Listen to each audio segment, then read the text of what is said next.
Chaque année, des millions de personnes dans le monde prennent des antidépresseurs. Pourtant, une méta-analyse sortie en 2008 a fait beaucoup de bruit. Elle conclut que la différence d'efficacité entre un antidépresseur et un placebo est faible et n'atteint un seuil cliniquement significatif que pour la dépression les plus sévères. Et si les antidépresseurs se trompaient de cible. En vérité, votre humeur, votre anxiété, votre bonheur ne dépendent pas uniquement de votre cerveau. Ils dépendent de quelque chose de bien plus inattendu, votre intestin. Alors je sais ce que vous pensez. Comment l'organe qui digère notre nourriture pourrait-il contrôler nos émotions? Mais la science a découvert quelque chose d'extraordinaire. Votre intestin produit plus de 90% de la sérotonine de votre corps. Cette hormone du bonheur, qu'on associe généralement au cerveau, est en réalité fabriquée majoritairement par votre ventre. Et ce n'est que le début. Dans votre intestin vivent 100 000 milliards de bactéries. C'est 10 fois plus que le nombre de cellules dans votre corps. Et cette armée microscopique ne se contente pas juste de digérer les aliments. Elle communique directement avec votre cerveau avec le nerf vague. Un câble biologique qui transporte les messages de votre ventre vers votre tête. 80% de ces signaux remontent de l'intestin vers le cerveau, et pas l'inverse. Votre intestin commande votre cerveau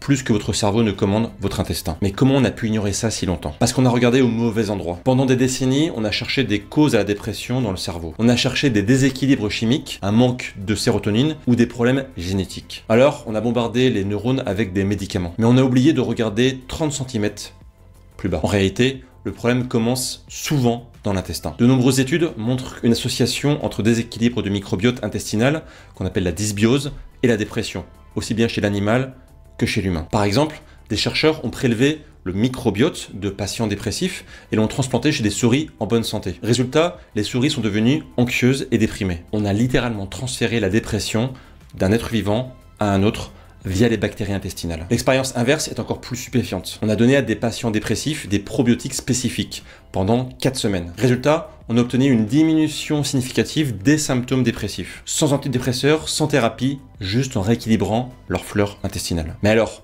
qu'est-ce qui détraque nos bactéries à ce point? Ce qui nous rend malade mentalement, c'est ce qui nous rend malade physiquement. L'alimentation ultra transformée, les antibiotiques à répétition, le stress chronique, le manque de sommeil, la sédentarité. Chaque burger industriel tue des millions de nos bonnes bactéries. Chaque cure d'antibiotiques rase votre écosystème intestinal comme un bulldozer. Chaque nuit de sommeil écourtée affaiblit vos défenses microbiennes. Ces attaques répétées ne détruisent pas seulement notre corps, elles massacrent aussi notre deuxième cerveau. Et les conséquences sont dramatiques. Votre microbiote produit une grande quantité de neurotransmetteurs, comme par exemple la sérotonine pour le bonheur, la dopamine pour la motivation, le GABA pour la relaxation et l'acétylcholine pour la mémoire. Quand vos bactéries vont mal, votre chimie cérébrale s'effondre. Mais il y a pire, un intestin déséquilibré devient perméable. Ses parois se fissurent et laissent passer des toxines dans votre sang. Ces poisons voyagent jusqu'à votre cerveau et déclenchent une inflammation. Votre système immunitaire attaque alors votre propre cerveau. C'est ce qu'on appelle la neuroinflammation. Un mécanisme qui peut transformer une simple dysbiose intestinale en dépression chronique. Des milliers de patients retrouvent leur santé mentale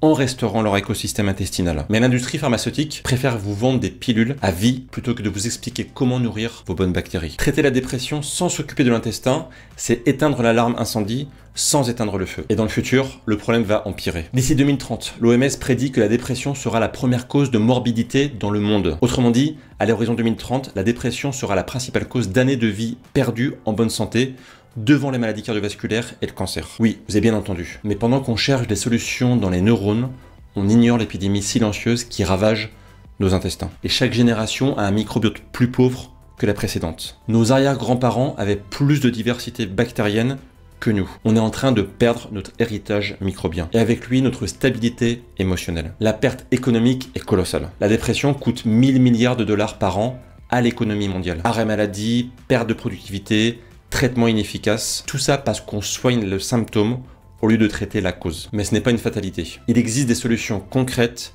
scientifiquement éprouvées. D'abord, nourrir vos bonnes bactéries. Fibres, prébiotiques, légumes fermentés, aliments riches en polyphénol. Chaque chou-fleur, chaque pomme, chaque grain de kéfir est un médicament pour votre microbiote. Ensuite, évitez ce qui les détruit. Réduire drastiquement les aliments ultra transformés. Limiter les antibiotiques au cas strictement nécessaire. Privilégier les alternatives naturelles quand c'est possible. Et surtout, adapter un mode de vie qui chouchoute vos bactéries. Exercice modéré mais régulier. Sommeil de qualité. Gestion du stress par la méditation ou la cohérence cardiaque par exemple. Contact avec la nature et la terre. Chaque promenade en forêt enrichit votre microbiote. Littéralement. Imaginez dans le futur des psychiatres qui prescrivent des probiotiques et des aliments fermentés avant les antidépresseurs. Car ils auront compris que soigner l'intestin, c'est avant tout soigner l'esprit. La révolution de la psychiatrie ne viendra pas d'une nouvelle molécule. Elle viendra de la redécouverte de cette sagesse oubliée. Nous ne sommes pas juste un cerveau sur pattes, Nous sommes un écosystème. Et comme tout écosystème, nous ne pouvons pas être en bonne santé que si toutes nos parties collaborent harmonieusement. Ignorer le microbiote en psychiatrie,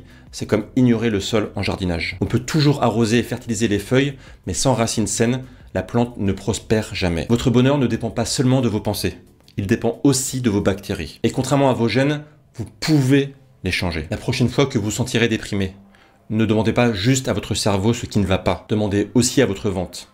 Il a peut-être la réponse. Entre-temps, je vous dis à bientôt pour de prochaines vidéos, et d'ici là bien sûr, prenez soin de vous et prenez soin de votre intestin. Ciao ciao!